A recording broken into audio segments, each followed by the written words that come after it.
రాజేంద్రనగర్ నియోజకవర్గం గన్పేట మండలం బీఆర్ఎస్ విస్తృత స్థాయి సమావేశం నిర్వహించారు.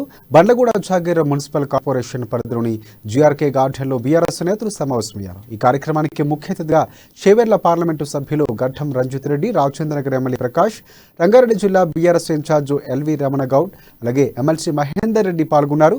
రాష్ట్రంలో స్వాతంత్ర్యం వచ్చిన నాటి నుంచి జరిగిన అభివృద్ధి బీఆర్ఎస్ ప్రభుత్వం ఏర్పడిన తర్వాత కేసీఆర్ హయాంలో డెవలప్మెంట్ జరిగిందని బీఆర్ఎస్ నేతలు చెప్పారు.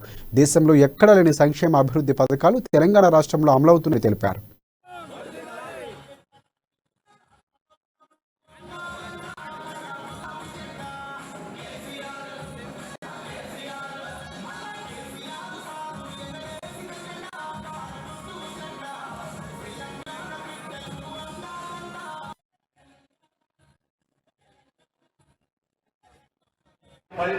జరుగుతున్నారా భయపడుతున్నా ఎప్పుడైనా అవుతుందని చెప్పి అది మన సేఫ్టీ అంటే.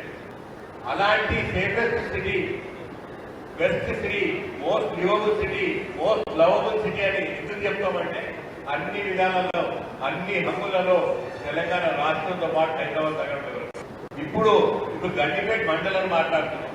నేను ఇక్కడ రాజేంద్ర కాలేజీలో మహేంద్రనగర్ చదువుకునేటప్పుడు గండిపేట పోదాం.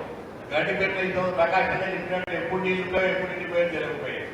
అలాంటి ఇప్పుడు గండిపేట ఎట్లుంది, హిమాయత్ సాగర్ ఎట్లుంది. మొన్న కేటీఆర్ గారి అధ్యక్షత మీటింగ్ ఏర్పాటు చేసి నన్ను మెంబర్ చేశారు. గండిపేట సుందరీకరణకు అప్పటికప్పుడే 100 కోట్లు శాంక్షన్ చేశారు. మన బండ్ల కూడా మేము ఇప్పుడు ఇస్తున్నాం. 100 కోట్లు శాంక్షన్ చేస్తే మేము మంచి మెజార్టీతో గెలిపిస్తాను. అదే అడుగుతున్నా, 100 కోట్లు శాంక్షన్ చేయమని గెలిపి అయింది. మీరు అడగకుండా గండిపేట 100 కోట్లు శాంక్షన్ చేశారు. 100 కోట్లతో రాబోయే రోజుల్లో గండిపేట చుట్టూ సైకిల్ ట్రాక్ అవుతుంది. మీరు చూస్తున్నారు ఓవరాల్